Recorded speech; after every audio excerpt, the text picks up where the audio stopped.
Welcome viewers. Ada lesson එක today's lesson. අද පාඩම pronouns ගැන. Today's lesson is about pronouns. අද මම යන්නේ pronouns ගැන ඕගොල්ලන්ට කියලා දෙන්න. Today I am going to teach you on pronouns. මොනවාද pronouns? What are the pronouns? Right. මොනවාද pronouns කියලා බලමු. මෙන්න මේමයි pronouns. හරි? Like this. මෙන්න මේ වගේ. මෙතන පුද්ගලයෙක් ඉන්නවා. Man කෙනෙක් ඉන්නවා. There is a man. අපි මෙයාට නමක් දානවා.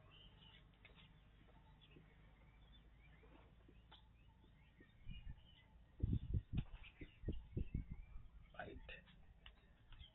අපි මෙයාට කියනවා නිමල් කියලා. නිමල් කියලා හඳුන්වනවා. Right. මේ ඉන්නේ නිමල්. එතකොට මේ නිමල් දැන් පේන්න ඉන්නවා. එතකොට නිමල් කියලා අපි කතා කරනවා. We call Nimal. Then another name we can use. වෙනත් නමක් අපිට භාවිතා කරන්න පුළුවන්. මොකද්ද? ඔයා කියලා. මෙයාටම. ඔයා. you. you කියලා භාවිතා කරන්න පුළුවන්. ඒ වගේම and also අපිට භාවිතා කරන්න පුළුවන් we can use ඔහු කියලා. ඔහු කියලාත් භාවිතා කරන්න පුළුවන්. right? ඒ කියන්නේ ඔහු කියන එක්කෙනා පේන්න නෑ එතකොට. එතනින් ගිහිල්ලා වගේ අයිඩියා එකක් එනවා. right? ඔහු කියලා භාවිතා කරන්න පුළුවන්. he ඔහු.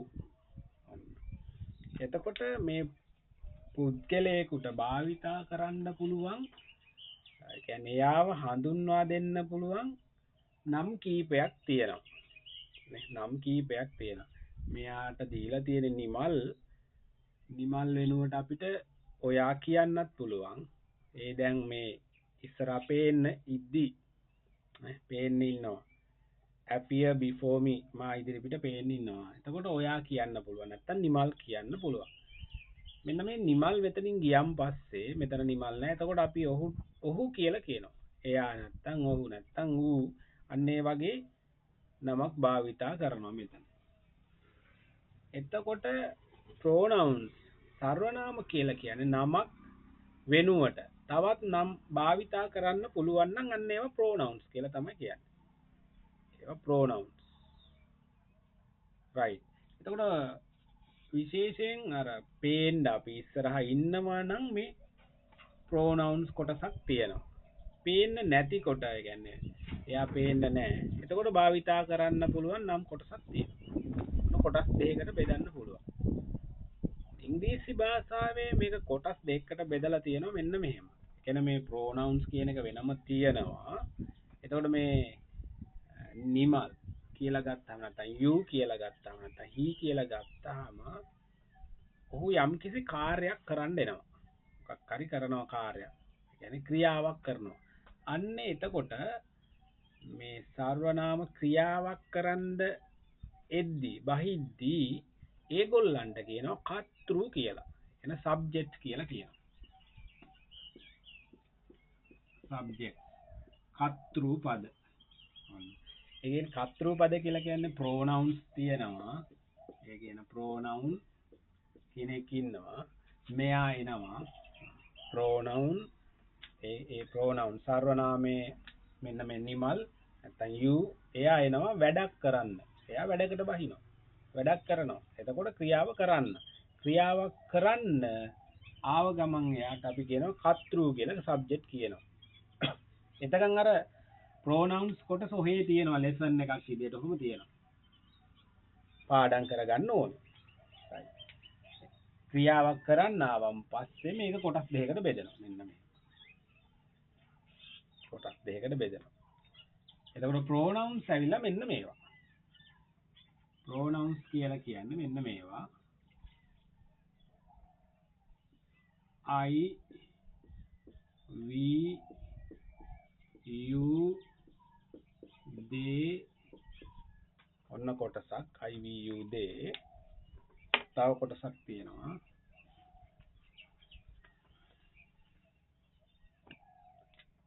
he she it ඔන්නම තියෙනවා. ඕවා තමයි pronoun සර්වනාම.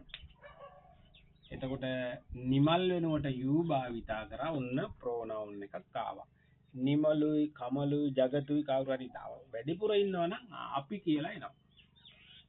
නිමල්ම කියගන්නවා මම කියනවා. ඔන්න මම තියෙනවා. يعني වැඩි පිරිසක් ඉන්නවා නිමල් අමල් කමල් ජගත් ඒ වගේ ඉන්නකොට ඔවුන් කියලා කියනවා. ඒගොල්ලෝ පේන්න ඉන්නවා.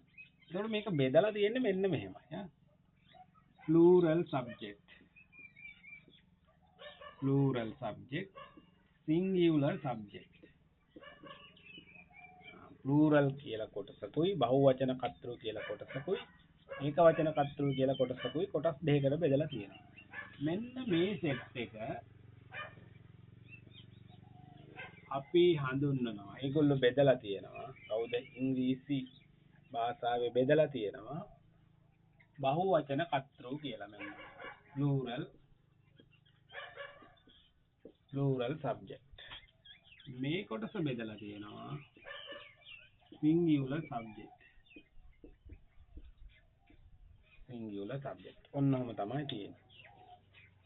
කොටස් දෙකකට බෙදලා තියෙනවා. මේ pronouns I, we, you, they, he, she, it. Then subject. එතකොට subject වල ආවම් පස්සේ ක්‍රියාවක් කරන්න ආවම් පස්සේ කර්තෘ පදයක් වුණාන් පස්සේ මේගොල්ලෝ කොටස් දෙකකට බෙදලා තියෙනවා. There are two ways. මාර්ග දෙකක් තියෙනවා. Two ways තියෙනවා.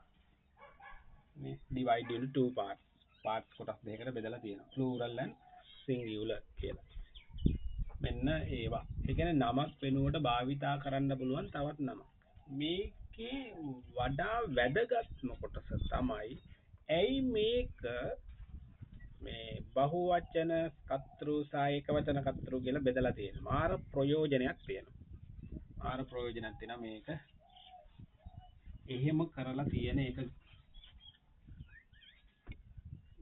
වචන සහ බහුවචන කියලා බෙදලා තියෙන එකේ එන්න ප්‍රයෝජනයක් තියෙනවා. මාර ප්‍රයෝජනයක් තියෙනවා ඇත්තටම.